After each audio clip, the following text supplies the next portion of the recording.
اعوذ باللہ من الشیطان الرجیم بسم اللہ الرحمن الرحیم اقرأ بسم ربک الذی خلق خلق الانسان من علق اقرأ وربک الاکرم الذی علم بالقلم علم الانسان ما لم يعلم صدق اللہ العظیم رب اشرح لی صدری ویسر لی امری واحلل عقدۃ من لسانی یفقہوا قولی۔ اس سے پہلے کئی مرتبہ یہ عرض کیا جا چکا ہے کہ حضور پر جو پہلی وحی آئی تقریباً اجماع ہے اس پر کہ وہ یہ 5 آیات ہیں سورہ علق کی۔ آپ کی عمر شریف جب 40 برس کے لگ بھگ ہوئی، حضرت عائشہ صدیقہ رضی اللہ تعالی عنہا کی ایک روایت میں یہ ساری چیزیں موجود ہیں، تو خلوت گزرنی محبوب ہو گئی، غور و فکر کا غلبہ ہو گیا۔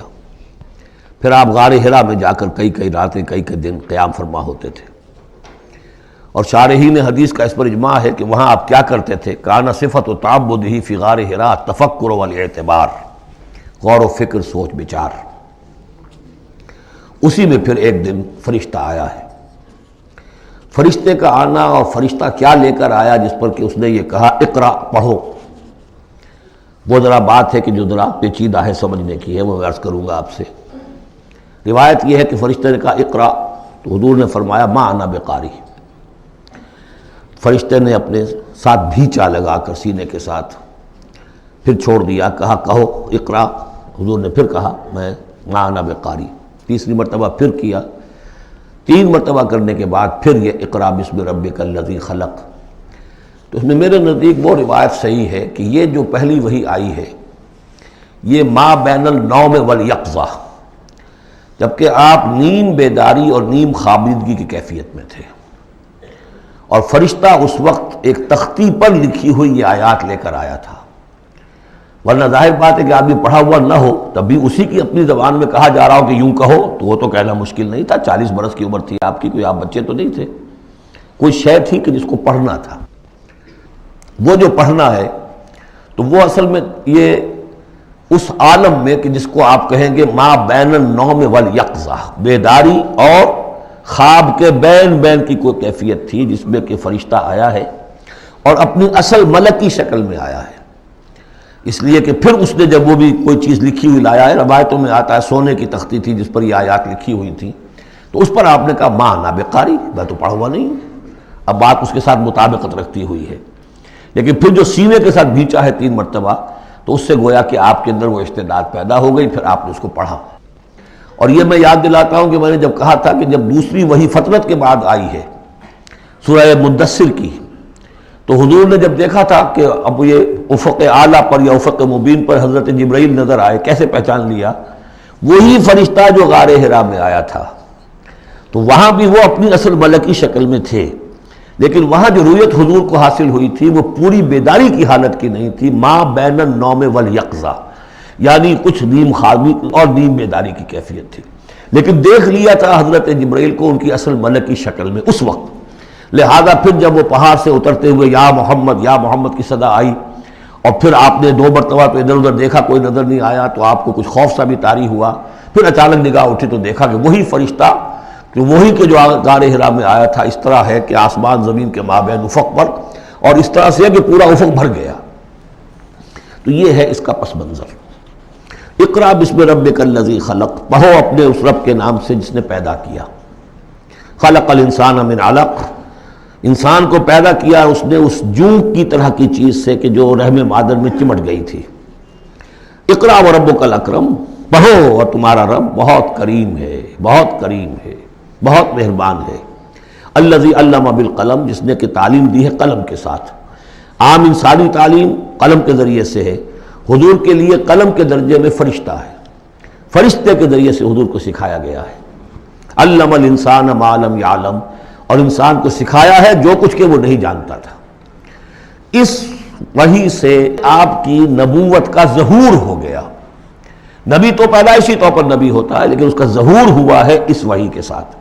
البتہ اس میں کوئی تبلیغ کا حکم نہیں ہے، وہ تو پھر جب وہ وحی آئی ہے، جب کہ فرشتے کو دیکھا ہے افق اعلیٰ پر، افق مبین پر، اس کے بعد جب گھر گئے ہیں اور پھر آپ کمبل اوڑھ کر لیٹ گئے ہیں، دہشت کی کیفیت طاری تھی، پھر وہ سورہ مدثر کی آیات نازل ہوئیں یا ایھا المدثر قم فانذر وربک فکبر، وہاں سے پھر آپ کی رسالت کا آغاز ہوا کہ اے لحاف میں لپٹ کر لیٹنے والے، اب کھڑے ہو جاؤ، انذار کرو، خبردار کرو لوگوں کو، اور اپنے رب کی کبریائی کا اعلان کرو اور اس کی کبریائی کے نفاذ کی جد و جہد کرو۔ یہ ہم پڑھ چکے ہیں سورہ مدثر میں۔ اس کے بعد میں نے عرض کیا تھا سورہ مدثر ہی میں 7 آیتوں میں حضور سے خطاب کے بعد پھر 3 آیتیں تھیں۔ فَإِذَا نُقِرَ فِي النَّاقُورِ فَذَلِكَ يَوْمَئِذٍ يَوْمٌ عَسِيرٌ عَلَى الْكَافِرِينَ غَيْرُ يَسِيرٌ۔ یہاں پھر دیکھیے، یہاں اب 3 آیتیں آ رہی ہیں، یہ آخرت کا فلسفہ بیان کر رہی ہیں۔ کَلَّا إِنَّ الْإِنسَانَ لَيَطْغَىٰ، کوئی نہیں، انسان طغیانی پر، سرکشی پر، زیادتی پر، ظلم پر، تعدی پر آمادہ ہو ہی جاتا ہے۔ کیوں ہو جاتا ہے؟ وہی حساس اور ذہین آدمی جو بیٹھا غور کر رہا ہے کہ یہ کیا ہو رہا ہے معاشرے میں، کیوں ظلم ہو رہا ہے، کیوں تعدی ہو رہی ہے، کیوں غلط روی لوگوں نے اختیار کی ہے، ہو جاتا ہے انسان۔ کیوں ہو جاتا ہے؟ الراہ استغنا، وہ اپنے آپ کو دیکھتا ہے کہ اس پر پکڑ کوئی نہیں، انگارہ زبان پر رکھوں گا تو جل جائے گی، جھوٹ بولوں گا کچھ بھی نہیں ہوگا، اگر میں کہیں زہر کھاؤں گا مر جاؤں گا، حرام کا مال کھاؤں گا کچھ نہیں ہوگا۔ کہ یہ دنیا جو ہے یہ فزیکل لاز پر چل رہی ہے، یہاں مورل لاز جو ہیں آپریٹو نہیں ہے۔ اخلاقی قوانین ہے تو صحیح موجود، انسان کے نفس میں ہے، یہ اچھائی یہ برائی، لیکن دنیا جو چل رہی ہے اس میں ان اخلاقی قوانین کا کوئی دخل نہیں ہے، وہ صرف فزیکل لاز پر چل رہی ہے۔ آگ جلا دے گی اور جھوٹ سے کچھ بھی نہیں ہوگا، چھالا بھی نہیں ہوگا، اور آپ نے اگر کہیں پر سنکھیا کھا لیا تو مر جائیں گے، اور آپ حرام خوری جتنی چاہے کرتے جائیں کچھ نہیں ہوگا۔ یہ جو ہے کہ moral law is not operative, جبکہ فزیکل لا آپریٹو ہے، اس وجہ سے انسان جو ہے سرکشی پر، تعدی پر آمادہ ہو جاتا ہے۔ اب اس کا علاج کیا ہے؟ ان الی ربک الرجعی، یہ عقیدہ کہ تمہیں اپنے رب کی طرف لوٹ کر جانا ہے، حساب کتاب ہوگا، جواب دہی ہوگی، یہ یقین اگر دل میں بیٹھ جائے تو سیلف سینسر ہو جائے گا اس کے اپنے اندر، کوئی کام ایسا نہ کروں جس کی جواب دہی نہ کر سکوں، جانا ہے۔ گویا کہ حل جو ہے اس پورے معاملے کا، کسی معاشرے میں اخلاقی زوال آ چکا ہو تو صرف ایک ہے، اور وہ ہے آخرت کا یقین اگر ہوگا کہ ہر چیز کی جواب دہی ہوگی، حساب کتاب ہوگا۔ جس نے کوئی ذرے کے ہم بدل نیکی کمائی ہوگی وہ اس کو موجود پائے گا، اور ذرے کے ہم بدل بدی کمائی ہوگی، فَمَنْ يَعْمَلْ مِثْقَالَ ذَرَّةٍ خَيْرًا يَرَهُ وَمَنْ يَعْمَلْ مِثْقَالَ ذَرَّةٍ شَرًّا يَرَهُ۔ جب تک یہ نہیں ہوگا، واقعہ یہ ہے کہ انسان جو ہے ظلم، تعدی، جہاں کہیں بھی ہاتھ پڑ سکتا ہے کوئی نہ کوئی غلط حرکت کرے گا۔ اب اس کے بعد تیسرا حصہ وہاں تھا ولید بن مغیرہ سے متعلق، اور یہاں تیسرا حصہ جو ہے وہ متعلق ہے ابو جہل کے۔ ارایت الذی ینہا، کیا تم نے دیکھا اس شخص کو کہ جو روکتا ہے، عبداً اذا صلی، ہمارے ایک بندے کو جبکہ وہ نماز پڑھتا ہے۔ یہ کچھ ظلم اور زیادتی ہوئی ہے 2 مختلف مراحل پر۔ 2 واقعات تو ہمیں ایسے ملتے ہیں کہ حضور کو نماز سے روکا گیا اور آپ کو ایذا پہنچائی گئی اور کوئی غیر معمولی واقعہ نہیں ہوا۔ ایک مرتبہ حضور صلی اللہ علیہ وسلم سجدے میں تھے تو بیٹھے ہوئے تھے دور پہ کچھ وہ ابو جہل اور اس کے ساتھی، انہوں نے کہا کہ کوئی ہے ذرا جو فلاں جگہ پر اونٹ ذبح ہوا، اس کی اوجڑی پڑی ہوئی ہے، وہ اوجڑی لا کے محمد کی گردن پہ رکھ دو جب یہ سجدے میں جائے۔ تو حضور سجدے میں گئے تو وہ اوجڑی لا کے، اونٹ کی اوجڑی بری ہوئی وہ لا کے رکھ دی، تو آپ سر نہیں اٹھا پا رہے تھے۔ پھر حضرت فاطمہ کو معلوم ہوا، وہ آئی ہیں دوڑتی ہوئی، پھر انہوں نے وہاں سے اس کو ہٹایا ہے، اور تو اس وقت ایک زیادتی یہ کی گئی، اس وقت کوئی غیر معمولی واقعہ نہیں ہوا، یعنی کہیں اللہ تعالیٰ نے پکڑا نہیں اسے۔ ایک موقع پر یہ ہے کہ حضور نماز پڑھ رہے تھے تو وہ آیا، اس نے آپ کی گردن کے اندر چادر ڈال کر اس کا ایک پھندا سا بنا کے کھینچا کہ آپ کی آنکھیں ابل پڑی۔ لیکن تیسرا واقعہ آتا ہے کہ ایک موقع پر حضور صلی اللہ علیہ وسلم نماز پڑھ رہے تھے تو اس نے ڈانٹا اور کہا کہ محمد میں نے تمہیں منع کیا مت نماز یہاں پڑھا کیا کرو، اور وہ پھر آگے بڑھا کوئی اقدام کرنے کے لیے پھر پیچھے ہٹ گیا۔ لوگوں نے کہا کیا ہوا؟ تو کہا کہ مجھے اپنے اور محمد کے درمیان ایک کھائی نظر آئی جس میں کوئی پروں والی مخلوق تھی، اور وہ میری تکہ بوٹی کرنے کو تیار تھی، اس سے خوف کھا کر وہ پیچھے ہٹ گیا۔ تو مجھے جہاں تک محسوس ہوتا ہے وہ یہ ہے کہ جب تک تو حضور کو ابو طالب کی پروٹیکشن حاصل تھی، اس وقت تک کا معاملہ تو پہلے 2 واقعات ہیں، لیکن پھر جب آپ آئے ہیں اور طائف سے واپس آئے ہیں اور اللہ تعالیٰ کی طرف سے خصوصی پروٹیکشن آپ کو ملی ہے، اس کے بعد کا واقعہ وہ ہے کہ جس کا کہ یہاں تذکرہ ہو رہا ہے۔ ارایت الذی ینہا، کیا تم نے دیکھا اس شخص کو جو روکتا ہے، عبداً ہمارے ایک بندے کو، اذا صلی، جبکہ وہ نماز پڑھتا ہے۔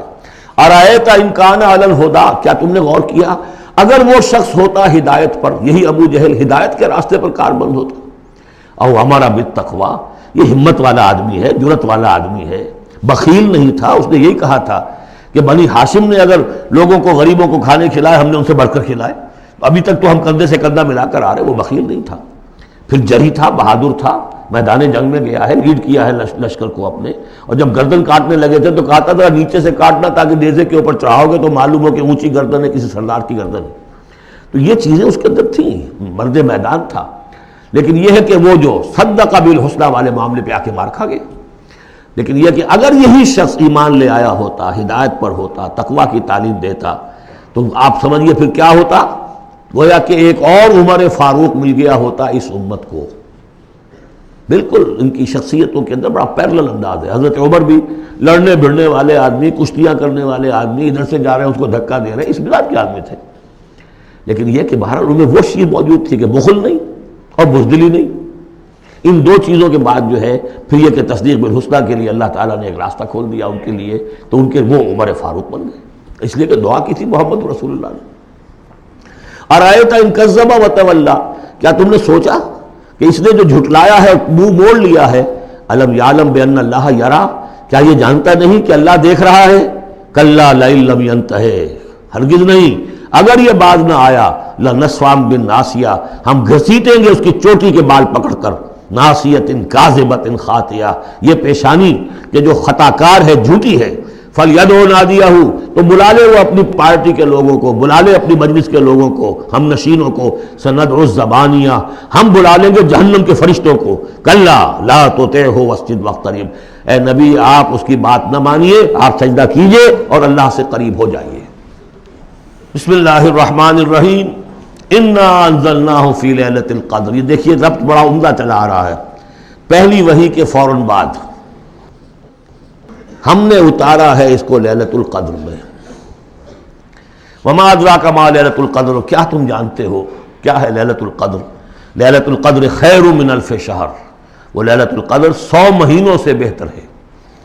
تنزل الملائکۃ والروح، وہاں ہم پڑھ چکے ہیں تفصیل سے کہ یہ اینول بجٹ سیشن ہے اللہ تعالیٰ کا اس دنیا کے نظام کے لیے، ہر سال میں جو کچھ ہونا ہوتا ہے اس کے فیصلے ہو جاتے ہیں۔ فیہا یفرق کل امر حکیم، اس شب میں سب فیصلے ہو جاتے ہیں، اگلے سال کیا کچھ ہونا ہے، اور وہ فرشتوں کے حوالے کر دیے جاتے ہیں۔ ایشو ہو گئے آرڈر، اب ان کی ہے امپلیمنٹیشن۔ یدبر الامر من السماء الى الارض ثم یعرج الیہ، فرشتے جو ہیں امپلیمنٹ کرتے ہیں ان احکام کو، اور پھر وہ رپورٹیں جو ہے واپس پہنچتی ہیں۔ تو اسی رات میں قرآن مجید کے نزول کا آغاز ہوا۔ تنزل الملائکۃ والروح فیہا باذن ربہم، اس رات میں اترتے ہیں فرشتے بھی، اور الروح روح الامین، روح القدس، وہ کہ چونکہ ان کا ذکر عام طور پہ علیحدہ اس لیے کیا جاتا ہے جو ہم 2 دفعہ پڑھ چکے ہیں، علمہ شدید القویٰ ذو مرۃ فاستویٰ، تو ان کی خاص شان ہے فرشتوں میں کہ مطاع ہیں، مطاع ثم امین، ان کے سردار کی حیثیت رکھتے ہیں۔ تو تنزل الملائکۃ والروح فیہا باذن ربہم، اپنے رب کے حکم سے، من کل امر، ہر امر، جو سارے فیصلے ہو چکے ہوتے ہیں آئندہ سال کے، ان کے بارے میں جو ہے ان کو احکام دے دیے گئے ہوتے ہیں۔ فیہا یفرق کل امر حکیم، یہ ہم وہاں پڑھ چکے ہیں۔ سلام، اور یہ رات جو ہے اللہ تعالیٰ نے پھر اس کی برکات ایسی رکھی ہیں کہ اگر اس میں کوئی شخص جو ہے اللہ کا خاص طور پر عبادت گزار بندہ جو ہے اس سے دعا کرے تو اللہ تعالیٰ اس دعا کو قبول کرتا ہے۔ عبادت کا جو اجر و ثواب ہے وہ اس ایک شب کا وہ 1000 مہینوں کے اجر و ثواب سے بڑھ جائے گا۔ ہی حتی مطلع الفجر، یہ فجر کے طلوع ہونے تک یہ رات ہے۔ اب اس کے بعد ایک سورت جو آ رہی ہے، اس کے بارے میں عام طور پر آپ کو لکھا ہوا مل جائے گا کہ یہ سورہ جو ہے یہ مدنیہ ہے، لیکن یہ کہ یہ اکثر سورتوں کے بارے میں یہ جو آخری ہیں، ہر قرآن مجید میں کوئی نہ کوئی ایک رائے تو لکھی ہے، لیکن جب تفصیل دیکھتے ہیں تو بہت سی آراء ہیں اس میں، یہ کوئی ایک رائے نہیں ہوتی۔ میں نے جب تحقیق کی ہے تو حضرت عائشہ صدیقہ رضی اللہ تعالیٰ عنہ کے قول کے مطابق یہ سورت بھی مکی ہے، مدنی نہیں ہے۔ سورۃ البینہ، بسم اللہ الرحمن الرحیم، لم یکن الذین کفروا من اہل الکتاب والمشرکین منفکین حتی تأتیہم البینہ، نہیں تھے وہ لوگ جنہوں نے کفر کیا تھا اہل کتاب میں سے اور مشرکین میں سے کہ انہیں علیحدہ کر دیا جاتا یا باز آ جاتے، حتی تأتیہم البینہ، جب تک کہ ان کے پاس بینہ نہ آ جاتی۔ ظاہر بات ہے کہ وہ گمراہی میں مبتلا تھے، کوئی بین چیز آئے، کوئی واضح چیز آئے، جس سے کہ ان کو محسوس ہو جائے، شعور ہو جائے کہ ہم گمراہی پر ہیں. اور یا اس کا مفہوم یہ ہے کہ جب تک بین ان کے اوپر بات نہ آ جائے اس وقت تک انہیں کاٹا نہیں جا سکتا، انہیں اپنے سے علیحدہ نہیں کیا جا سکتا. منفق جو ہے یہ دونوں طریقے سے معنی دے گا. اب قابل غور کیا بات ہے، وہ بینہ کیا ہے؟ رسول من اللہ یتلو صحفا مطہرۃ فیہا کتب قیمہ، ایک رسول اللہ کی جانب سے جو تلاوت کرتے ہیں پاکیزہ اوراق کی، اور وہ فیہا، ان اوراق میں کیا ہے؟ بڑی مضبوط کتابیں لکھی ہوئی ہیں، احکام ہیں اللہ کے. کتاب کا لفظ خاص طور پر میں بتاتا آیا ہوں آپ کو کہ یہ احکام شریعت کے لیے آتا ہے. فیہا کتب قیمہ، یہ ہے وہ چیز کہ جب اللہ کا رسول اللہ کی کتاب لے کر آ جائے تو یہ بینہ اب ہو گئی، اب بات واضح ہو گئی، اب کسی شک و شبے کی گنجائش نہیں رہی. یہی سورہ طلاق میں ہم نے پڑھا تھا ذکرہ، قد انزلنا الیکم ذکرہ رسولا یتلو علیکم آیاتہ.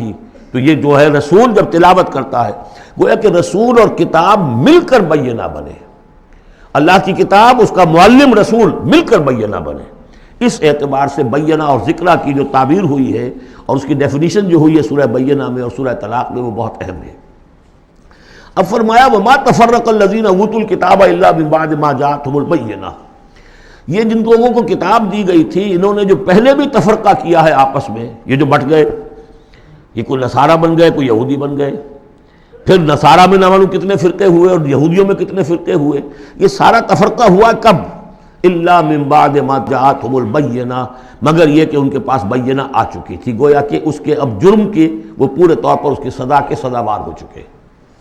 وما امروا، یہ آیت اس اعتبار سے بہت اہم ہے کہ دین کا پھر وہی خلاصہ جو ہم نے پڑھا تھا بہت ہی شد و بد کے ساتھ سورہ زمر میں، وہ پھر آ گیا. وما امروا الا لیعبدوا اللہ مخلصین لہ الدین حنفاء، اور انہیں حکم نہیں ہوا تھا مگر اس بات کا کہ بندگی کریں، پرستش کریں اللہ کی، لیکن اس کے لیے اپنی اطاعت کو خالص کرتے ہوئے. یہ نہیں کہ نماز تو اللہ کی پڑھ رہے ہیں لیکن یہ کہ اور کام اپنے نفس کی مرضی کے مطابق کر رہے ہیں، وہاں اللہ کے حکم کو ٹھکرا دیا ہے. کاروبار جو کر رہے ہیں وہ اور طریقوں سے کر رہے ہیں جو حرام ہے، تو یہ تو پھر بندگی نہ ہوئی. یہ تو وہ بات ہو گئی افتؤمنون ببعض الکتاب وتکفرون ببعض، کیا تم ہماری کتاب اور شریعت کے ایک حصے کو مانتے ہو اور ایک کو رد کر دیتے ہو. فما جزاء من یفعل ذلک منکم الا خزی فی الحیاۃ الدنیا، تو جو کوئی بھی تم میں سے یہ رویہ اختیار کرے گا اس کی کوئی سزا اس کے سوا نہیں ہے کہ دنیا میں ذلیل و خوار کر دیے جائیں، ویوم القیامۃ یردون الی اشد العذاب، اور قیامت کے دن بدترین عذاب میں جھونک دیے جائیں. دنیا کی رسوائی تو آج ہمارے ماتھے پر لکھی ہوئی ہے. 1.5 ارب انسان، 1.25 ارب تو کم سے کم ہے، 120-130 کروڑ سے کم نہیں آج مسلمان. عزت نام کی کوئی شے نہیں. عالمی معاملات میں وی ہیو نو سے. کسنوی پرست کے بھیا کیس تھی، ہماری پالیسیاں کہیں اور بنتی ہیں، کہیں اور سے ہمارے بجٹ کے لیے انسٹرکشن کہیں اور سے آتی ہیں، اور تو اور بات ہے. تو وما امروا الا لیعبدوا اللہ مخلصین لہ الدین حنفاء، یکسو ہو کر پوری زندگی اللہ کے قانون کے تحت ہوگی تو پھر عبادت قبول ہوگی. ورنہ یہ جو ہے کہ کچھ اللہ کو دو اور کچھ قیصر والا قیصر کو دو، خدا والا خدا کو دو، یہ اسلام میں قابل قبول نہیں. اب اس کے بعد فرمایا وَيُقِيمُ الصَّلَاةَ وَيُؤْتُ الزَّكَاةَ، اس کے علاوہ وہ نماز قائم کریں، زکوٰۃ ادا کریں. بندگی اور شے ہو گئی، نماز اور زکوٰۃ علیحدہ شے ہو گئی. بندگی تو اطاعت ہے، زندگی آمد برائے بندگی، زندگی بے بندگی شرمندگی. اس بندگی کے تقاضوں کو پورا کرنے کے لیے نماز دی گئی آپ کو، تاکہ آپ یاد تو کرتے رہیں، اللہ کو یاد تو کرتے رہیں، تاکہ وہ جو عہد کیا ایاک نعبد و ایاک نستعین دن میں 5 مرتبہ تازہ ہو جائے. اس کو حفیظ نے کہا ہے کہ سرکشی نے کر دیے دھندلے نقوش بندگی، آؤ سجدے میں گریں، لوح جبین تازہ کریں. یہ جو ہے اس کے اوپر دھندلے ہو گئے ہیں نقوش بندگی. نماز پڑھو تاکہ بندگی کا نقش پھر اور چمک اٹھے. ایاک نعبد و ایاک نستعین کتنی مرتبہ دہراؤ گے سورہ فاتحہ کو ہر نماز میں تو تم اپنے عہد کو تازہ کر رہے ہو. اور زکوٰۃ دو. وذالک الدین القیمہ، یہی ہے سیدھا دین، ہمیشہ کا دین. ان الذین کفروا من اہل الکتاب والمشرکین، بے شک وہ لوگ جنہوں نے کفر کی روش اختیار کی، خواہ وہ اہل کتاب میں سے تھے یہود اور نصارہ، والمشرکین خواہ وہ مشرکین میں سے تھے، فی نار جہنم خالدین فیہا، وہ ہوں گے جہنم کی آگ میں، اس میں ہمیشہ ہمیشہ رہیں گے. اولئک ہم شر البریہ، یہ یقیناً بدترین خلائق ہے. ان الذین آمنوا وعملوا الصالحات، اس کے برعکس وہ لوگ جو ایمان لائے جنہوں نے نیک عمل کیے، اولئک ہم خیر البریہ، یہ بہترین خلائق ہے. اللہم ربنا اجعلنا منہم، اللہ تعالی ہمیں ان میں شامل ہونے کی توفیق عطا فرمائے. جزاؤہم عند ربہم جنات عدن تجری من تحتہا الانہار خالدین فیہا ابدا، ان کا بدلہ ہوگا ان کے رب کے پاس وہ باغات، رہنے والے باغات، ریزیڈینشل گارڈنز جن کے دامن میں ندیاں بہتی ہوں گی اور جس میں وہ رہیں گے ہمیشہ ہمیش ہمیشہ ہمیش۔ یہ مقام اور ایک سورہ تغابن جو ہم نے پڑھی تھی اس وقت میں نے وہ بات کا تذکرہ نہیں کیا تھا، دو مقامات قرآن مجید کے ایسے ہیں جہاں جو سائملٹینیس کنٹراسٹ ہے وہ یہ ہے کہ جہنم کے لیے صرف خالدین فیہا آیا ہے اور جنت کے لیے خالدین فیہا ابدا، تو یقیناً کوئی نہ کوئی فرق ہے۔ ویسے جہنم کے لیے بھی قرآن میں دوسرے مقامات پر ابدا بھی آیا ہے اور پھر سارا کچھ، لیکن جہاں کنٹراسٹ آ جائے جو فوری ہو، تو یہ جو سائملٹینیس کنٹراسٹ کے حوالے سے چنانچہ اسی بنیاد پر امت کے دو بڑی عظیم شخصیتوں کی رائے یہ ہے کہ جہنم ابدی نہیں ہے، ایک وقت میں آ کے کھوکھلی ہو جائے گی، ختم ہو جائے گی۔ یا تو وہ جہنمی وہ ہوں گے کہ جن میں خیر کا سرے سے کوئی ایلیمنٹ ہی نہیں، انہیں جلا کر راکھ کر دیا جائے گا، معدوم ہو جائیں گے جیسے حیوانات معدوم ہو جائیں گے، اور اگر کوئی خیر کا ایلیمنٹ ہے تو جیسے بھٹی میں چڑھا کر دھو کر کپڑا نکال لیا جاتا ہے ایسے ہی وہ ان کی روح جو ہے وہ نکال لی جائے گی اور وہ پھر جنت میں پہنچ جائیں گے۔ لیکن یہ عام اہل سنت کا عقیدہ نہیں ہے، لیکن یہ ہے کہ دو افراد ہیں جو بہت عظیم ہیں۔ ایک تو یہ کہ جو یوں سمجھیے کہ شیخ اکبر کہلاتے ہیں، صوفیہ میں بہت چوٹی کی شخصیت، محی الدین ابن عربی۔ دوسرے وہ شخص کہ جو ہر اعتبار سے محی الدین ابن عربی سے بہت شدید اختلاف کرتے ہیں، بہت شدید اختلاف، امام ابن تیمیہ، اور جو یوں سمجھیے کہ سلفی جو المسلک جو لوگ بھی ہیں دنیا میں، ان کے نزدیک سب سے بڑے امام جو ہیں، سب سے بڑے عالم وہ امام ابن تیمیہ ہے رحمۃ اللہ علیہ، ان کی رائے بھی یہی ہے۔ تو دو عظیم اشخاص کا اس پر متفق ہو جانا، متفق گردید رائے بو علی بارائے من، تو یہ وہ یقیناً جو ہے اس قابل تھا کہ میں آپ کو اس کا تذکرہ ذکر بتا دوں۔ رضی اللہ عنہم، یہ لوگ جو ہیں وہ لوگ کہ ان الذین آمنوا وعملوا الصالحات اولئک هم خیر البریہ جزاؤہم عند ربہم جنات عدن تجری من تحتہا الانہار خالدین فیہا ابدا رضی اللہ عنہم ورضوا عنہ، اللہ تعالیٰ ان سے راضی ہو گیا اور وہ اس سے راضی ہو جائیں گے۔ جب جائیں گے وہاں تو اللہ تعالیٰ وہ کچھ دے گا کہ راضی ہو جائیں گے۔ ذالک لمن خشی ربہ، یہ ان کے لیے ہے جو اپنے رب سے ڈرتے رہے۔ اللہم ربنا اجعلنا منہم، اللہم ربنا اجعلنا منہم۔ سورۃ الزلزال، اس کے بارے میں بھی اختلاف ہے کہ یہ مکی ہے یا مدنی ہے، میرے نزدیک مکی ہے 100%۔ اور اس کے بارے میں ایک روایت یہ آئی ہے کہ حضور نے فرمایا ہے کہ یہ ایک سورت جو ہے 1000 آیات کے ہم وزن ہے اپنی فضیلت کے اعتبار سے۔ بسم اللہ الرحمن الرحیم، اذا زلزلت الارض زلزالہا، جب زمین ہلائی جائے گی جیسے کہ ہلائی جائے گی، یعنی تم اس وقت اندازہ نہیں کر سکتے کیسے ہلائی جائے گی۔ اسی کا نقشہ کھینچا گیا ہے سورہ حج کے شروع میں، یا ایھا الناس اتقوا ربکم ان زلزلۃ الساعۃ شیء عظیم، اس قیامت کا زلزلہ بہت بڑی شے ہوگا۔ یوم ترونھا تذہل کل مرضعۃ عما ارضعت وتضع کل ذات حمل حملها وترى الناس سکارى وما هم بسکارى ولکن عذاب اللہ شدید۔ تو اذا زلزلت الارض زلزالها واخرجت الارض اثقالها، اور زمین اپنے سارے بوجھ نکال کر پھینک دے گی۔ انسان دفن ہوں گے، چاہے دفن ہو چاہے کہیں سمندر میں غرق ہوئے ہوں، آخر ان کے اجزاء کہاں گئے؟ اسی زمین میں ہے۔ سمندر کی تہ میں بھی تو زمین ہی ہے، کیا ہے؟ اسی زمین میں یہیں سے نکلے تھے ان کے جسم، منہا خلقناکم وفیہا نعیدکم ومنہا نخرجکم تارۃ اخری، وہ اپنے بوجھ نکال کے فارغ ہو جائے گی۔ وقال الانسان ما لہا، انسان کہے گا اسے کیا ہوا، یہ کیا حالات ہو گئے، کیا صورت بنی ہے؟ یومئذ تحدث اخبارہا، اس دن یہ زمین اپنی خبریں سنائے گی بھی کہ یہ حضرت انسان میری پیٹھ پر سوار ہو کر کیا حرکتیں کرتا رہا ہے، اس کی خبر بھی دے گی۔ جیسے کہ فرمایا گیا سورہ حامیم سجدہ میں، ہمارے اپنے ہاتھ ہمارے خلاف گواہی دیں گے، ہمارے اپنے پاؤں ہمارے خلاف گواہی دیں گے، ہماری اپنی جلدیں اور کھالیں ہمارے خلاف گواہی دیں گی، اور ہم کہیں گے گھبرا کر کہ لما شہدتم علینا، تم نے ہمارے خلاف کیوں گواہی دی، تم تو ہمارے عضو ہو۔ اور وہ کہیں گے انطقنا اللہ الذی انطق کل شیء، آج ہمیں بھی اللہ نے زبان دے دی، اس نے سب کو زبان دی تھی۔ تو یہ زمین بھی اپنے احوال سنائے گی۔ بِأَنَّ رَبَّكَ أَوْحَىٰ لَهَا، یہ اس لیے کہ اس کے رب نے اسے حکم دیا ہوگا، اس کی وحی اسے آ گئی ہوگی۔ یومئذ یصدر الناس اشتاتا، یہ اشتاتا وہی لفظ آ گیا، شتا، ان سعیکم لشتا، تم اگرچہ انسان ہو، سبھی نظر آ رہے ہو انسان، لیکن یہ کہ تمہاری سعی و جہد کے رخ بالکل مختلف ہے۔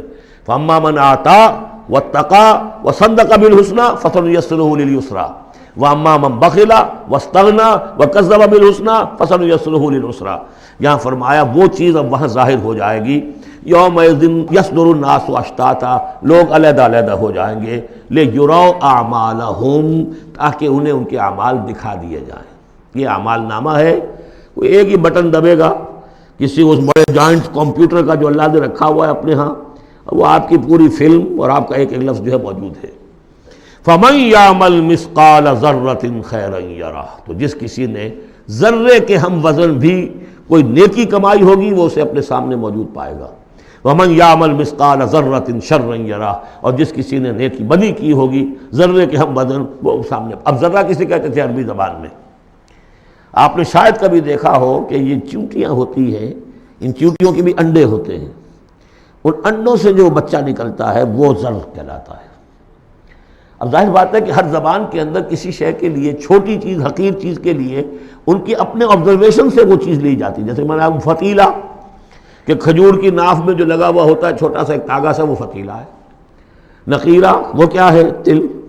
تو جو چیزیں بھی ان کے یہاں تھی مطلب چھوٹا، ذرے سے مراد ہے کہ سب سے چھوٹی شے. فَمَن يَعْمَلْ مِثْقَالَ ذَرَّةٍ شَرًّا يَرَهُ، اس کا نقشہ ہم دیکھ چکے ہیں سورہ کہف میں، جب وہ اعمال نامہ رکھا جائے گا. وَوُضِعَ الْكِتَابُ فَتَرَى الْمُجْرِمِينَ مُشْفِقِينَ مِمَّا فِيهِ وَيَقُولُونَ يَا وَيْلَتَنَا مَا لِهَذَا الْكِتَابِ لَا يُغَادِرُ صَغِيرَةً وَلَا كَبِيرَةً إِلَّا أَحْصَاهَا وَوَجَدُوا مَا عَمِلُوا حَاضِرًا، جو کیا ہوگا موجود ہوگا. یہ چار صورتیں جو زلزال سے شروع ہوئی ہیں یہ ایک مزاج کی ہیں. اس میں وہی آخرت کا انذار بہت ہی یعنی بالکل جس کو کہا جائے کہ یعنی دو ٹوک انداز میں. سورۃ العادیات بسم اللہ الرحمن الرحیم، والعادیات ضبحا فالموریات قدحا فالمغیرات صبحا فاثرن به نقعا فوسطن به جمعا. یہ پانچویں اور آخری صورت ہے اس اسلوب کی جو صافات سے شروع ہوا تھا. والصافات صفا فالزاجرات زجرا، پھر آئی والذاریات ذروا، اور پھر اس کے بعد آئی والمرسلات عرفا، پھر آئی والنازعات غرقا، اور یہ آخری ہے والعادیات ضبحا. اور ان قسموں کے بارے میں بھی اجماع ہے، ان کے معنی میں کوئی اختلاف نہیں ہے. وہ گھوڑے کے جو دوڑتے ہیں ہانپتے ہوئے، قسم ہے ان گھوڑوں کی، یا گواہ ہیں وہ گھوڑے جو دوڑتے ہیں ہانپتے ہوئے. فالموریات قدحا، پھر وہ اپنے سموں سے چنگاریاں نکال رہے ہوتے ہیں، جب وہ کسی پتھر کے ساتھ ٹکراتے ہیں تو چنگاری نکلتی ہے. فالموریات قدحا فالمغیرات صبحا، اور پھر وہ الصبح in the small hours of the morning جا کر غارت گری کرتے ہیں. یہ عربوں کا جو کلچر تھا، ان کی جو تہذیب تھی، لوٹ مار، اور لوٹ مار کے لیے ان کا وقت مقرر تھا small hours of the morning, جبکہ بہت سکون سے لوگ سوئے ہوئے ہیں، ٹھنڈی ٹھنڈی ہوا چل رہی ہوتی ہے، بہت ہی مریض کو ساری رات بھی اگر نیند نہ آئی ہو تو اس وقت آ جاتی ہے. وہ وقت ایسا ہوتا ہے. اس میں جاتے تھے وہ برق رفتاری کے ساتھ گھوڑوں پر جا کر لوٹ مار کیا، قتل کیا، اور پھر بھاگے وہاں سے. یہ ان کا عام جو ہے کلچر ہے. لیکن اس میں استعمال کون ہو رہا ہے؟ گھوڑا.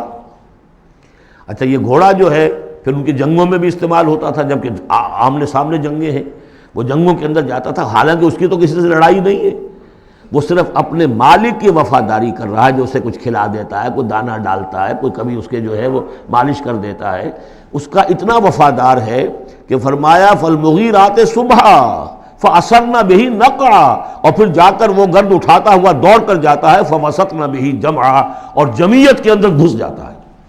آپ کو معلوم پچھلی زمانوں میں کیا ہوتا تھا، لے کر نیزہ اور یا کوئی اور شے جو ہے وہ سوار گھوڑے کو لے کر دوڑا ہے، کس میں؟ دشمن کے اندر صفوں میں گھس رہا ہے، اور تیر آ رہا ہے، گھوڑا مر رہا ہے، ہوتا ہے، تلوار لگی ہے، گھوڑا مر گیا ہے. تو گھوڑا یہ رسک کیوں لے رہا ہے؟ یہ ہے اصل میں اس صورت کی جو اصل مرکزی بات ہے. محض یہ بات، انسان جو اس کا مالک ہے اس کا خالق نہیں ہے، صرف یہ ہے کہ اسے دانہ ڈالتا ہے، اسے گھر پہ باندھتا ہے، اس کی سیوا کرتا ہے. اس صرف دانہ دینے اور سیوا کرنے پر اس کے اندر اتنی وفاداری ہے کہ وہ اپنے مالک کی ذرا سی ایڑ کی تھوڑی سی اس کا اشارہ ہوتا ہے اور ہوا کی طرح بات کرتا ہے، جہاں اس کو حکم ہوتا ہے وہ دوڑتا ہے، اپنی جان جوکھم میں ڈالتا ہے. اب فرمایا ان الانسان لربہ لکنود، لیکن یہ انسان اپنے رب کا بڑا ناشکرا ہے. وہ جو کھلاتا ہے، پلاتا ہے، رزق دیتا ہے، جو خالق ہے، یہ وفاداری اللہ کے لیے انسان میں نہیں. کتے کی وفاداریاں دیکھو، گھوڑوں کی وفاداریاں دیکھو، ان میں کتنی وفاداری ہوتی ہے۔ والعادیات ضبحا فالموریات قدحا فالمغیرات صبحا فاثرن بہ نقعا فوسطن بہ جمعا ان الانسان لربہ لکنود۔ کنٹراسٹ، ایک اس کا طرز عمل ہے، ایک اس انسان کا طرز عمل ہے۔ وَإِنَّهُ عَلَىٰ ذَلِكَ لَشَهِيدٌ بَلِ الْإِنسَانُ عَلَىٰ نَفْسِهِ بَصِيرًا، سورہ قیامہ میں جو ہم نے پڑھا ہے اسے خود بھی معلوم ہے کہ میں ناشکری کر رہا ہوں۔ وَإِنَّهُ لِحُبِّ الْخَيْرِ لَشَدِيدٌ، لیکن یہ مال اور دولت کی محبت میں بہت شدید ہو جاتا ہے، مال اور محبت کی دولت کی وجہ سے حرام حلال کی تمیز ہٹا دیتا ہے، حالانکہ اس کا نفس ملامت کرتا ہے۔ لا اقسم بیوم القیامہ ولا اقسم بالنفس اللوامہ، وہ اللہ تعالیٰ کی نشانیوں میں سے ایک نشانی ہے انسان کے اپنے اندر۔ افلا یعلم اذا بعثر ما فی القبور، تو کیا اسے یہ معلوم نہیں ہے کہ جب زمین میں جو کچھ ہے، قبروں میں جو کچھ ہے، تلپٹ کر دیا جائے گا، انہیں نکال لیا جائے گا۔ وحصل ما فی الصدور، اور جو کچھ ان کی سینوں میں چھپا ہوا ہے وہ بھی نکال لیا جائے گا۔ ان ربہم بہم یومئذ لخبیر، یقیناً اس دن ان کا رب ان سے پوری ان کی باتیں جو ہیں ان سے باخبر ہوگا، ان کی خبر لے لے گا اور ان سے حساب کتاب لے لے گا۔ اللہم ربنا حاسبنا حسابا یسیرا، ان صورتوں کے آخر میں یہ دعا، اللہ تعالی ہم سے آسان حساب لیجو۔ سورۃ القارعہ، یہ وہ انداز ہے الحاقہ مالحاقہ والا۔ بسم اللہ الرحمن الرحیم۔ القارعہ مالقارعہ وما ادراک مالقارعہ، وہ کھڑکھڑانے والی، وہ کیا ہے وہ کھڑکھڑانے والی؟ قرع کہتے ہیں دروازے پر آ کر زور زور سے کوئی مکے مار رہا ہے دروازہ کھلوانے کے لیے، کسی نے سنا نہیں ہے مار رہا ہے، قرع یہ ہے۔ القارعہ، جب وہ آئے گی قیامت تو گویا کہ اس پوری دنیا کو کھڑکھڑائے گی۔ مالقارعہ وما ادراک مالقارعہ یوم یکون الناس کالفراش المبثوث، جس دن انسان ایسے ہوں گے جیسے پتنگے ہوتے ہیں بکھرے ہوئے۔ وتکون الجبال کالعہن المنفوش، اور پہاڑ ایسے ہو جائیں گے جیسے روئی یا اون ہو دھنکی ہوئی۔ فاما من ثقلت موازینہ، تو پھر جن لوگوں کے نیکیوں کے پلڑے بھاری ہوں گے۔ اصل میں دو شکلیں ہیں میزان کی، ایک میزان ہوتی ہے ترازو جس کے دو پلڑے ہیں، ایک ہے سپرنگ بیلنس، وہ ایک ہی پلڑا ہے اس کے اندر، تو وہ تو اس کے اندر جو بھی سپرنگ ہے وہ بتاتا ہے کہ یہ اس کا وزن کتنا ہے۔ تو دو رائے ہیں، ایک تو یہ ہے کہ موازین سے مراد یہ کہ صرف نیکی کا وزن کیا جائے گا اور دیکھا جائے گا وہ ریکویزٹ لیول تک ہے یا نہیں، تو اس کی جو موزون ہے نیکیوں کے موازین وہ اگر بھاری ہے ایک معیار ہوگا، اور معیار بھی ہوگا ہر شخص کا انڈیویجول، لا نکلف اللہ نفسا الا وسعہا۔ اگر اس کے اپنے شاکلہ، اس کے اپنے جینز، اس کے اپنے جو بھی ماحول کے اثرات تھے، ان سب کی رعایت کرنے کے باوجود ایک مطلوبہ مقدار تک نیکی کا عنصر نکل آیا، فَأَمَّا مَنْ ثَقُلَتْ مَوَازِينُهُ فَهُوَ فِي عِيشَةٍ رَاضِيَةٍ، وہ ہوگا بڑے عیش کی زندگی میں جس میں اس کے لیے رضا ہی رضا ہے، راضی رہے گا، ہمیشہ جو ہے اس کی زندگی جو ہے خوشی پر ہوگی، خرم۔ وَأَمَّا مَنْ خَفَّتْ مَوَازِينُهُ، جس کے وہ نیکیوں کے پلڑے جو ہے ہلکے ہوئے، فَأُمُّهُ هَاوِيَةٌ، تو اس کا ٹھکانہ ہے ایک گڑھا۔ وَمَا أَدْرَاكَ مَا هِيَ، اور جانتے وہ گڑھا کیا ہے؟ نارٌ حامیہ، آگ ہے دہکتی ہوئی۔ اللہم اجرنا من النار یا مجیرو یا مجیرو یا مجیر۔ سورۃ التکاثر، بسم اللہ الرحمن الرحیم۔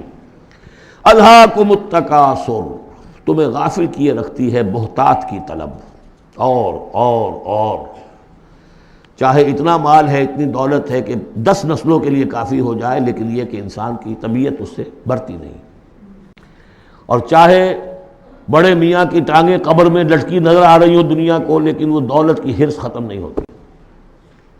الہاکم التکاثر، تمہیں یہ کثرت اور یہ غافل کیے رکھتی ہے۔ حتی زرتم المقابر، یہاں تک کہ تم قبروں تک پہنچ جاتے ہو، اس وقت تک یہ ختم نہیں ہوتی۔ یعنی یہ حوث جو ہے انسان میں، دولت کی لالچ اور دولت کی محبت، اس کو بھرتی ہے تو قبر کی مٹی سے وہ بھری جاتی ہے، کسی اور مقدار سے دنیا میں یہ حوث نہیں بڑھتی۔ اور یہ سورہ حدید کی وہ آیت یاد کر لیجئے، اعلموا انما الحیات الدنیا لعب ولہو وزینۃ وتفاخر بینکم وتکاثر فی الاموال والاولاد، وہ آخری سٹیج ہے انسانی زندگی کی، اور یہ موت تک ختم نہیں ہوتی۔ کلا سوف تعلمون، کوئی نہیں، اس وقت تمہیں معلوم ہو جائے گا، حقیقت کھل جائے گی۔ ثم کلا سوف تعلمون، پھر کوئی بات نہیں، ابھی تم رہو اس غفلت میں، اس بدہوشی میں رہو، کوئی بات نہیں۔ ثم کلا سوف تعلمون، حقیقت ایک دن آئے گا کہ مبرہن ہو کر سامنے آ جائے گی۔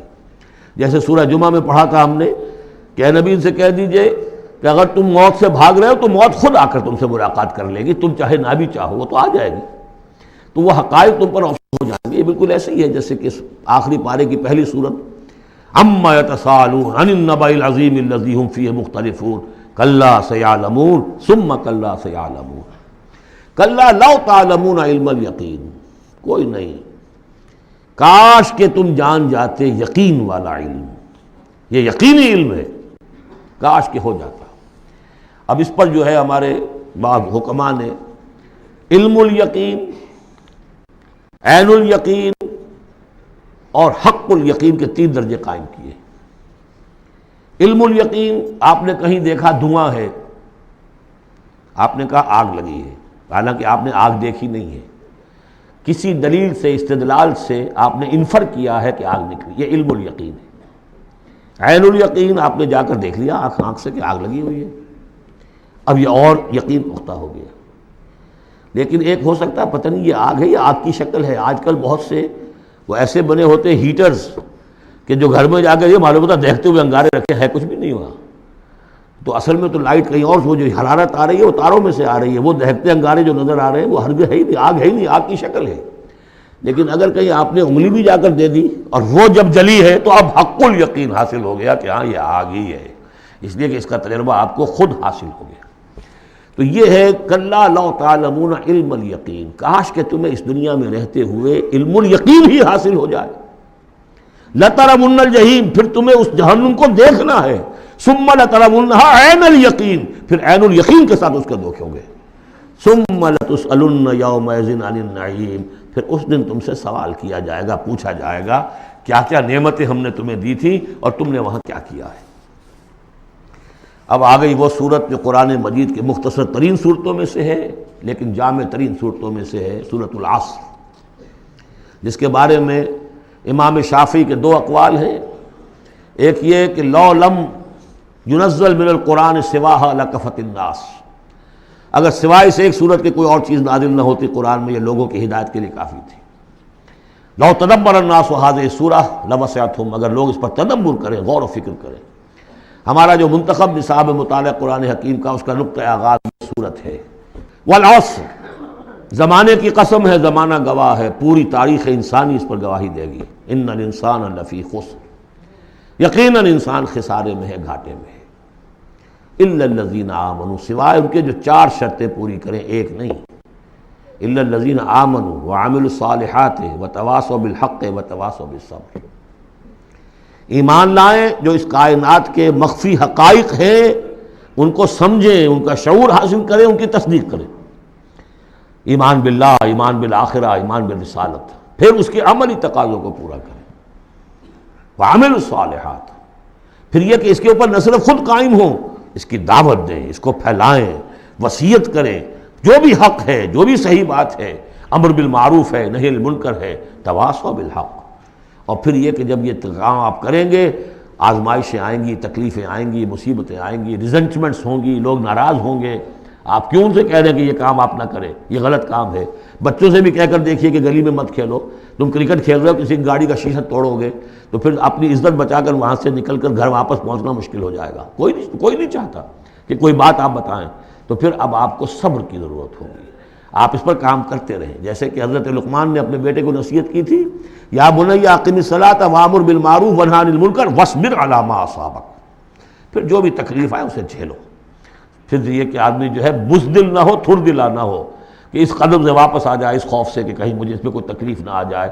وَلَنَبْلُوَنَّكُمْ بِشَيْءٍ مِّنَ الْخَوْفِ وَالْجُوعِ وَنَقْصٍ مِّنَ الْأَمْوَالِ وَالْأَنفُسِ وَالثَّمَرَاتِ وَبَشِّرِ الصَّابِرِينَ، صبر کرنے والے۔ والعصر ان الانسان لفی خسر الا الذین آمنوا وعملوا الصالحات وتواصوا بالحق وتواصوا بالصبر اللہم ربنا اجعلنا منہم، اللہم ربنا اجعلنا منہم۔ جو اس راستے پر نہیں چلتے ان کا کردار کی ایک جھلک دکھائی جا رہی ہے۔ یہ سورۃ ہمزہ جو ہے، بسم اللہ الرحمن الرحیم، ویل لکل ہمزۃ لمزہ، انسان کے سامنے کوئی ہائی آئیڈیل نہیں اگر ہوتا، کوئی اعلیٰ نصب و لین و نش نہیں ہے، تو وہ پستی کی طرف، پھر اس کی دلچسپی کیا ہوگی، کچھ چغلیاں کھاتا پھر رہا ہے، کسی کو تانے دے رہا ہے، کسی کی غیبت کر رہا ہے، کسی کی عزت پر حملہ کر رہا ہے، کسی کا مال ہڑپ کر رہا ہے، پھر اس کی شخصیت کے اندر یہ پستی آ جائے گی۔ وہی جس پستی کو دیکھ کر ایک حساس انسان مایوس ہو جاتا ہے کہ انسان میں خیر کوئی ہے ہی نہیں، یہ تو گویا کہ گندگی کی ایک پوٹ ہے۔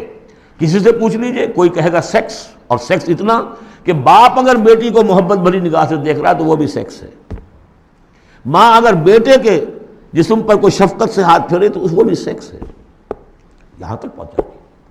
تو یہ کہ انسان کے اندر کوئی اعلیٰ جذبہ، کوئی اعلیٰ فکر ہے ہی نہیں، کسی کوئی بتایا ہمیں؟ انسان تو میرا حیوان ہے، گندگی کی پوٹ ہے۔ کوئی شخص جو ہے بڑا اونچا واز کہہ رہا ہے اور کوئی زیر لب مسکرا رہا ہوگا کہ یہ واز جو فرما رہے ہیں اپنا روب گاٹھنا چاہ رہے ہیں، کوئی ان کی اور کوئی غرض ہوگی، کوئی شاید کوئی نذرانہ ملنا ہو انہیں جس کے لیے واز فرما رہے ہیں۔ واز تو بڑا عمدہ ہے، لیکن انسان جانتا ہے کہ بڑے گھٹیا انسان کے بالعموم جو موٹیوز ہیں انتہائی گھٹیا ہوتے ہیں، جس سے کہ انسان کی یعنی فطرت سے انسان جو ہے مایوس ہو جاتا ہے کہ شاید انسان میں کوئی خیر ہے ہی نہیں۔ اسی لیے وہ 4 قسمیں کھائیں تھیں، والتین والزیتون وطور سینین وہذا البلد الامین لقد خلقنا الانسان فی احسن تقویم۔ کیا محمد انسان نہیں تھے؟ کیا موسیٰ انسان نہیں تھے؟ کیا عیسیٰ انسان نہیں تھے؟ کیا نوح انسان نہیں تھے؟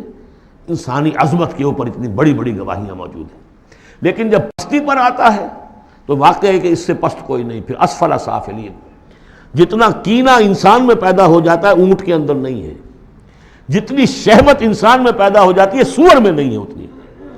یہ ساری چیزیں جو ہیں، نقالی جتنی انسان کرتا ہے اتنا آپ کسی بندر میں نہیں دیکھیں گے نقالی کرتے ہوئے، اور جتنا یوں سمجھیے کہ انسان کے اندر خونخواری پیدا ہو جاتی ہے، بھیڑیوں کو مار دے جاتا ہے انسان۔ جو کچھ ہوتا ہے جب نیشنلزم کا بھوت سوار ہوتا ہے سر پر، بچوں کو، چھوٹے چھوٹے بچوں کو اچھال کر بلموں میں اور نیزوں کے اندر کون پروتے رہے؟ انسان پروتے رہے۔ سن 47 میں پروئے گئے کہ نہیں؟ وہ انسان تھے، بھیڑیے سے زیادہ کوئی بھیڑیا ایسا کام نہیں کرے گا۔ ویل لکل ہمزۃ لمزہ، بڑی خرابی ہے اس شخص کے لیے کہ جو عیب چنتا رہتا ہے لوگوں کے اور تانے دیتا رہتا ہے۔ الذی جمع مالا وعددہ، جس کی ساری سعی و جہد اسی میں رہی، مال کمایا اور اسے گنتا رہا، اب میرے ایسٹس اتنے ہو گئے، آج کی بیلنس شیٹ اس سال کی جو ہے اس میں یہ اضافے ہو گئے۔ یحسب ان مالہ اخلدہ، کچھ گمان یہ کرتا ہے شاید کہ اس کا مال اسے ہمیشہ باقی رکھے گا۔ ظاہر بات ہے آدمی جانتا ہے مجھے مرنا ہے، لیکن اسی مال کو صرف کر کے وہ کوئی ایسے نشانات دنیا میں چھوڑ کے جانا چاہتا ہے کہ جس سے اس کا نام زندہ رہے۔ پیرامڈز کیوں بنائے گئے؟ calm and self-possessed, still and resolute. The pyramids، یہ اہرام مصر اتنے اونچے اونچے، ہزارہا انسان اس پہ لگے رہے ہوں گے تب یہ بنے ہوں گے، کتنی بڑی بڑی چٹانیں، کتنے لوگ ان کے نیچے دب کر مرے ہوں گے۔ Pyramids echo unto eternity, the defiant cry of man's will to survive and conquer the storms of time۔ تو مال سے انسان نے اپنے نام کو زندہ رکھنے کی کوشش کی ہے۔ کلا، ہرگز نہیں، لَيُنبَذَنَّ فِي الْحُطَمَةِ، یہ جھونک دیا جائے گا حطمہ میں۔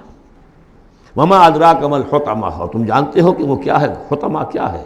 نار اللہ الموقدہ، وہ آگ ہے سلگائی ہوئی، التی تطلع علی الافئدہ، جو دلوں کے اوپر بھڑکے گی۔ اب یہ آگ کون سی ہوگی؟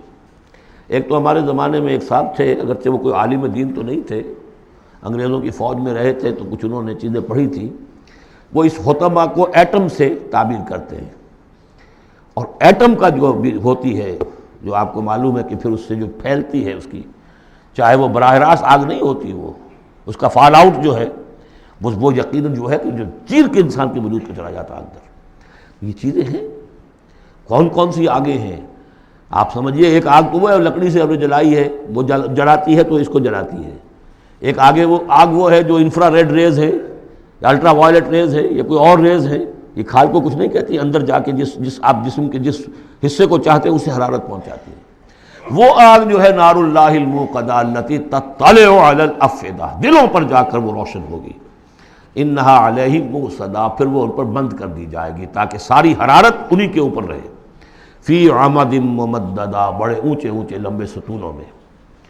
اب جو 10 صورتیں رہ گئی ہیں ان میں سے اکثر کا تعلق سیرت النبی سے ہے صلی اللہ علیہ وسلم، اور اس میں سب سے پہلے جو ہے عرب کا وہ جو ماحول اس وقت کا تھا جس میں اپنے حضور پیدا ہوئے ہیں، آپ کی ولادت و سعادت ہوئی ہے، اور اس کے کچھ واقعات کی طرف اور ان کا جو معاشی اس وقت کا معاملہ تھا خاص طور پر قریش کا، اس کی طرف اشارہ ہے۔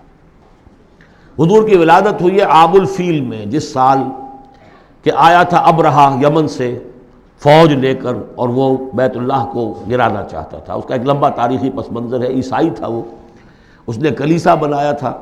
وہ چاہتا تھا جیسے لوگ جو ہے آتے ہیں بیت اللہ میں حج کرنے کے لیے ہجوم ہوتا ہے، ایسے ہی یہاں کلیسا میں آئیں۔ وہاں کوئی آیا نہیں، بلکہ کوئی عرب نے جا کر شرارت بھی کی، وہیں جا کر وہ رفع حاجت کرایا اندر۔ اس پر جو غصہ اسے چڑھا، اس نے کہا کہ اب ان کا جو ہے یہ بیت اللہ میں ڈھاؤں گا۔ وہ فوج لے کر آیا ہے جس میں ہاتھی بھی تھے، اسی لیے وہ اصحاب الفیل کہلاتے ہیں۔ لیکن اللہ تعالیٰ نے اپنے اس گھر کی حفاظت فرمائی معجزانہ طریق پر۔ چھوٹے چھوٹے پرندے بھیجے ہیں جو سمندر کی طرف سے غول کے غول آئے، اور ان کے چونچوں میں اور ان کے پنجوں میں چھوٹے چھوٹے کنکر تھے، لیکن وہ کنکر جب وہ اوپر سے آ رہا ہے تو وہ گولی کا کام کرتا ہے۔ اس کی جو ویلوسٹی ہے اور مومنٹم جو بنتا ہے اس کا اوپر سے گرنے کی وجہ سے، تو اس نے گولیوں کا کام کیا اور پوری فوج جو ہے تہس نہس ہو گئی۔ الم تر کیف فعل ربک باصحاب الفیل، کیا تم نے دیکھا نہیں کیا حشر کیا تمہارے رب نے ان ہاتھی والوں کا؟ الم یجعل کیدہم فی تضلیل، کیا اس نے ان کی تمام تدبیروں کو اور جو داؤ انہوں نے لگایا تھا بیکار اور غیر مؤثر نہیں کر دیا؟ وارسل علیہم طیرا ابابیل، اور ان پر بھیج دیے جھنڈ کے جھنڈ اڑتے ہوئے جانوروں کے، پرندوں کے، ترمیہم بحجارۃ من سجیل، جو ان کو رمی کرتے تھے۔ یہ رمی کی یادگار در حقیقت اسی کی ہے جو حج میں جا کے کی جاتی، ترمیہم رمی، وہ ان کو مارتے تھے بحجارۃ من سجیل، کنکریاں، وہی کنکریاں، سنگ گل، یہ معرب ہے فارسی سے، وہ چھوٹی کنکریاں جو ریت کی بنی ہوتی ہیں۔ کہیں اگر صحرا میں ہلکی سی بارش ہو جائے تو ایک ایک قطرے کے ساتھ تھوڑی سی جو اس کا ریت مل جائے گی، پھر اس پر دھوپ پڑی اور وہ پک گئے، وہ کنکریاں کہلاتی ہیں سنگ گل، مٹی کی کا بنا ہوا پتھر، وہ کنکریاں ہیں کہ جو ماری گئی ہیں۔ فجعلہم کعصف مأکول، پھر انہوں نے کر دیا انہیں ایسا جیسے کہ بھس جو کہ کھایا گیا ہو۔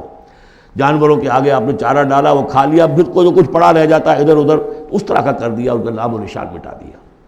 اور یہ سن ہے جس میں کہ حضور کی پیدائش ہوئی ہے۔ بعض لوگوں کا بعض روایات سے معلوم ہوتا ہے کہ 50 دن بعد، اور بعض کا کہنا یہ کہ نہیں عین اسی دن ولادت ہوئی ہے حضور کی صلی اللہ علیہ وسلم۔ تو یہ ایک اہم واقعہ تھا سیرت النبی کے، گویا کہ آپ کے عین ولادت سے گویا کہ جو متصل ہے۔ سورۃ قریش، بسم اللہ الرحمن الرحیم، لإلاف قریش ایلافہم رحلۃ الشتاء والصیف فلیعبدوا رب ھذا البیت الذی اطعمہم من جوع وآمنہم من خوف۔ قریش کو مانوس رکھنے کے لیے اللہ نے ان کے دلوں میں محبت ڈال دی، رحلۃ الشتاء والصیف، سفر کی سردیوں میں بھی اور گرمی میں بھی۔ اس میں اشارہ ہو رہا ہے کہ جو ایسٹ ویسٹ ٹریڈ میں قریش کو مونوپولی حاصل ہو گئی تھی۔ پہلے یہ ٹریڈ قوم سبا کے ہاتھ میں تھی، جبکہ عروج کا دور تھا یمن کا۔ تو ہوتا یہ تھا کہ ہندوستان سے اور جاوا اور ملایا اور سماٹرا، بورنیو اور چین سے سارا جو سامان تجارت آتا تھا وہ یمن کے ساحل پر، کیونکہ نہر سویس تو تھی نہیں۔ اب ایک طرف وہ ہے فار ایسٹ، ایک طرف ہے یورپ، اور یورپ کو اور فار ایسٹ کو ملانے والے کوئی آبنائے نہیں ہے، پانی۔ اور وہ راستہ جو ہے round the Cape of Good Hope, وہ تو 1498 میں واسکو ڈی گاما نے تلاش کیا ہے، گویا کہ حضور کی بعثت کے بعد 800 برس بعد۔ اس وقت کیا شکل تھی کہ سارا یورپ کا سامان تجارت آیا تھا فلسطین کے ساحل پر، شام کے ساحل پر، اور یہاں سے سارا مال آ کر اترتا تھا یہ یمن کے ساحل پر۔ تو کچھ عرصے پہلے تک، تو کوئی 150-200 برس پہلے تک حضور سے یہ ساری تجارت یمنیوں کے ہاتھ میں تھی۔ یمنی قافلے لے کر چلتے تھے، یہاں سے اس مال کو لے گئے وہ وہاں تک شام تک، پھر وہاں سے مال لے آئے، اور یہ ایک طرح سے گویا کہ ایسٹ اینڈ ویسٹ جو ٹریڈ تھی اس میں انہیں کی پوزیشن حاصل تھی۔ پھر جب سیل العرم آیا ہے، ان پر سیلاب آیا ہے، وہ تباہ و برباد ہو گئے، تو پھر یہی ایسٹ ویسٹ ٹریڈ جو ہے یہ قریش کے ہاتھ میں آ گئی۔ اور ان کو خاص طور پر پروٹیکشن یہ حاصل تھی کہ چونکہ یہ خانہ کعبہ کے متولی تھے اور وہاں تمام قبیلوں کے بت رکھے ہوئے تھے، گویا کہ سب کے خدا ہاسٹیج تھے ان کے پاس، لہذا ان کے قافلے پر کوئی حملہ نہیں کر سکتا تھا، کسی اور کا قافلہ بچ کے جا نہیں سکتا۔ اس قافلے کو لوٹتے تھے بدو، اور اس کو یہ ہے کوئی حفاظت نہیں ہوتی تھی، لیکن قریش کا قافلہ بدو دور رہتے تھے کہ یہ تو خانہ کعبہ کے متولی ہیں، اور اگر ہم نے ان کا قافلہ لوٹا یہ ہمارا بت اٹھا کے پھینک دیں گے باہر وہ خانہ کعبہ سے۔ اس لیے انہیں اس خانہ کعبہ کی وجہ سے وہ پوزیشن حاصل ہوئی کہ انہیں تونگری اور دولت مندی حاصل ہو گئی، اور پھر یہ ایسا کرتے تھے، سردیوں کے زمانے میں یہ اپنا چکر لگاتے تھے یمن کا، اور گرمیوں کے زمانے میں جاتے تھے شام کی طرف، فلسطین کی طرف، کیونکہ وہ گرم علاقہ ہے تو وہ سردیوں میں، اور یہ چونکہ زیادہ ٹھنڈا علاقہ تھا وہ گرمیوں میں۔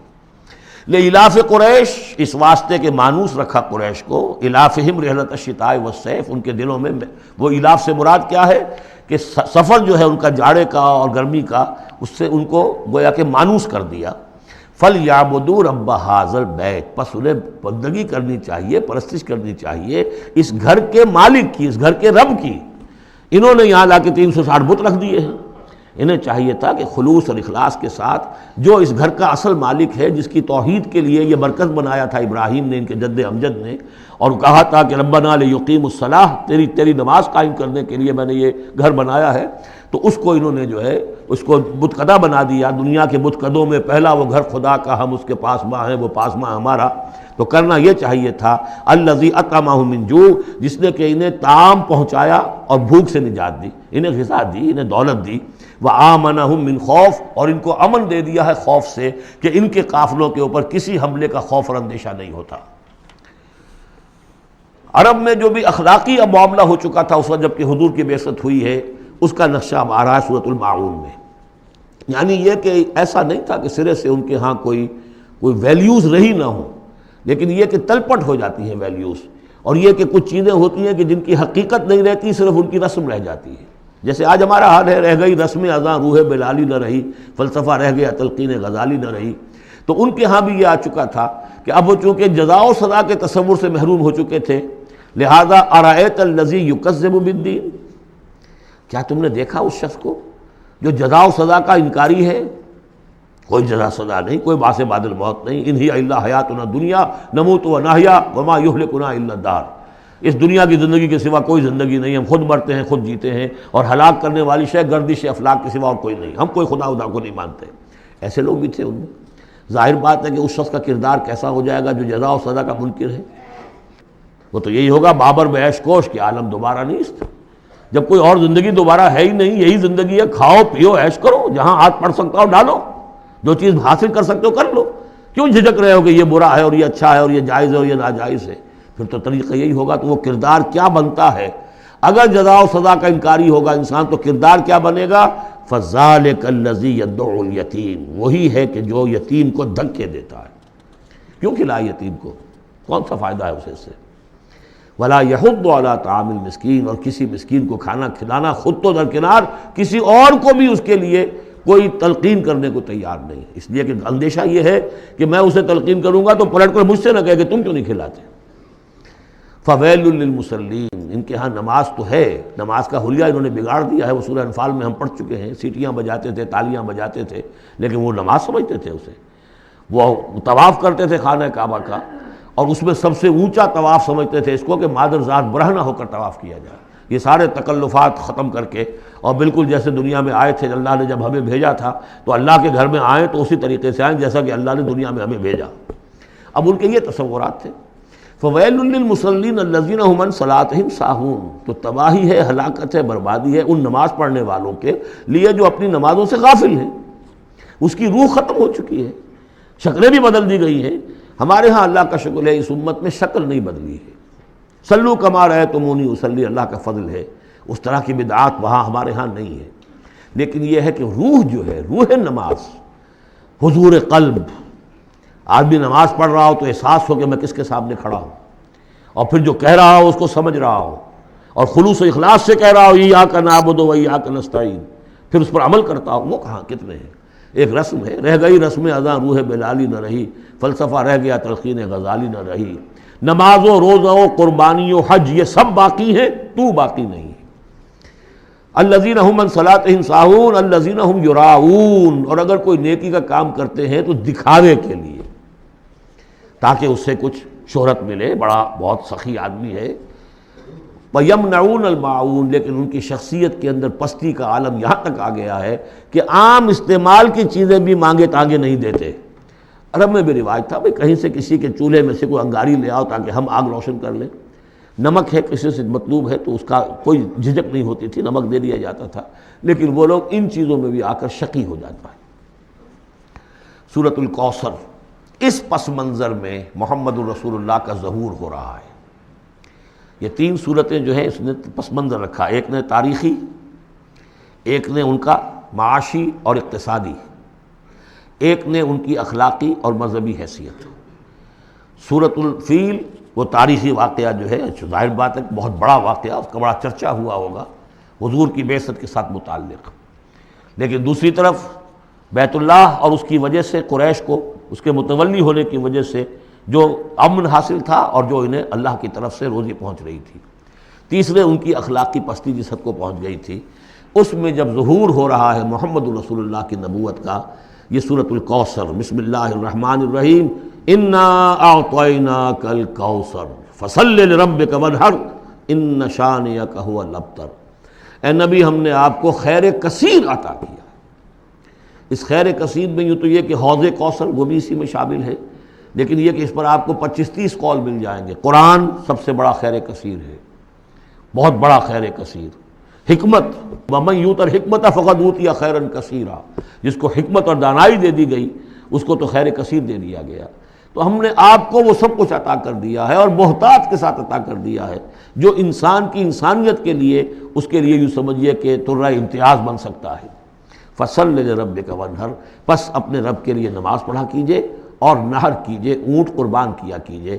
یہ گویا کہ عید الاضحیٰ کا نقشہ آ گیا۔ فصل لربک، پہلے ہم نماز پڑھتے ہیں دوگانا عید الاضحیٰ، اور پھر جا کر ہم قربانی کرتے ہیں۔ وانحر ان شانئک ھو الابتر، یقیناً آپ کا دشمن ہی ہے کہ جو دم کٹا ہو جائے گا۔ اس کا پس منظر یہ ہے کہ جب حضور کے ایک صاحبزادے بچپنی میں فوت ہو گئے تو کچھ جو کفار تھے مکے کے، انہوں نے بڑی خوشیاں منائیں کہ ایک ہی بیٹا تھا، باقی تو ان کی بیٹیاں ہیں۔ آپ کو معلوم ہے کہ 4 بیٹیاں تھیں حضور کی صلی اللہ علیہ وسلم، لیکن یہ کہ بیٹا جو تھا وہ ایک ہی تھا، وہ اللہ نے اٹھا لیا، تو بڑے خوشیاں منائی گئیں کہ یہ تو اب دم کٹا جیسے ہوتا ہے جس کا کوئی پیچھے نام نہ رہ جائے۔ بیٹیوں سے تو نام چلتا نہیں، نام تو چلتا ہے بیٹوں سے، تو اب ان کا تو کوئی تذکرہ ہی نہیں رہے گا۔ کوئی بات نہیں، جب تک یہ ہیں آگے کوئی نام لینے والا نہیں۔ تو فرمایا کہ نہیں، ان کو تو کروڑوں بیٹے اللہ عطا کرے گا، کروڑوں اربوں بیٹے عطا کرے گا۔ ہاں اے نبی، آپ کا دشمن ضرور ہے کہ جس کا نام لیوا کوئی نہیں رہے گا۔ یہ جو ہے سورۃ الکافرون، یہ گویا کہ ایک اعلان ہوتا ہے آخری کسی نبی کی طرف سے کہ جب کہ وہ اپنی دعوت پیش کر چکا ہو، اتمام حجت کر چکا ہو، ہر طرح سے بات واضح ہو چکی ہو، اور قوم اس کی نہ مان رہی ہو، تو پھر وہ اعلان براۃ کرتا ہے، اب میرا تم سے کوئی تعلق نہیں۔ قل یا ایھا الکافرون لا اعبد ما تعبدون، کہہ دیجئے اے نبی، اے کافروں۔ یہ انداز کبھی بھی داعیانہ نہیں ہوتا، داعی کا انداز ہوتا ہے یا ایھا الناس، اے لوگوں، اے خدا کے بندو، یا ایھا الکافر، یہ ہے گویا کہ اعلان برات اس وقت جب کہ اب وہ سیپریشن ہو رہی ہے۔ آپ دیکھیں گے لکم دینکم ولی دین، ٹھیک ہے، تم نے جو تھا اپنے لیے چن لیا، اب تمہیں مبارک ہو، میرا دین وہ ہے جس پر میں قائم ہوں۔ تو گویا کہ اب تمہارے درمیان ڈائلاگ بھی ختم ہے۔ قل یا ایھا الکافرون لا اعبد ما تعبدون، میں ہرگز پوجنے والا نہیں اس کو جنہیں تم پوجتے ہو، ولا انتم عابدون ما اعبد، نہ تم پوجنے والے اس کو جسے میں پوجتا ہوں۔ اس میں نفی ہو رہی ہے۔ وہ کہتے تھے ہم تو اللہ کو بھی پوجتے ہیں، ہاں اس کے ساتھ کچھ اور چیزوں کو بھی پوجتے ہیں، لیکن اللہ کا پوجنا اگر کسی شرک کے ساتھ ہے تو وہ نفی ہے اس کی بالکل۔ ولا انتم عابدون ما اعبد، کوئی تمہارا اپنا تصور کا اللہ ہوگا، کوئی خدا جو تم نے بنا رکھا جسے پوج رہے ہو، میں جسے پوج رہا ہوں اسے تم نہیں پوج رہے۔ ولا انا عابد ما عبدتم، اور نہ ہی میں ہمیشہ آئندہ بھی کبھی بھی پوجنے والا ہوں اس کا جس کی بندگی تم کر رہے ہو۔ ولا انتم عابدون ما اعبد، نہ تم پوجنے والے ہو اس کی جس کو میں پوج رہا ہوں۔ لکم دینکم ولی دین، اب میرے اور تمہارے راستے علیحدہ ہو گئے، تمہارے لیے تمہارا دین، جو طریقہ تم نے اختیار کیا ٹھیک ہے، تمہیں مبارک ہو، میرے لیے میرا دین ہے۔ بارک اللہ لی ولکم فی القرآن العظیم ونفعنی وإیاکم بالآیات والذکر۔